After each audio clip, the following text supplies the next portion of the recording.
अहम अपडेट शामिल करें। आपको बताएं, सनम जावेद फिर गिरफ्तार कर ली गई हैं। सनम जावेद को आज ही इस्लामाबाद की अदालत ने बरी किया था, जबकि जुडिशल मजिस्ट्रेट मलिक इमरान ने सनम जावेद को बरी किया था। मजीद जानते हैं नुमाइंदा बोल न्यूज मोहम्मद आलिजा से। आलिजा बताएगा क्या तफसीलात हैं।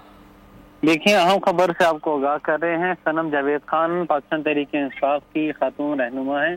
उनको आज इस्लामाबाद की मुकामी अदालत ने रिहा करने का हुक्म दिया था और रिहाई के बाद मियां अली इशफाक एडवोकेट जो उनके वकील हैं वो उनके चैम्बर आई थी और उनके चैम्बर में ही मौजूद थी। तो इत्तला ये मिली कि इस्लामाबाद पुलिस ने मियां अली इशफाक के जो चैम्बर है उसको घेराव कर लिया है चारों जानिब से।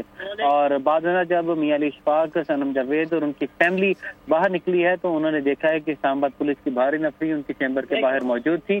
तो फिर मियां अली इशफाक ने और सनम जावेद ने बाहमी मुशावरत के साथ अपने वकीला की टीम के हमरा वहाँ पर गिरफ्तारी दे दी है और इस्लामाबाद की खातून पुलिस जो रहनुमा है उन्होंने सनम जावेद को गिरफ्तार किया है और उनको लेके रवाना हो गई हैं। जी ठीक है, बहुत शुक्रिया आपका तफसीलात के लिए आलिजा।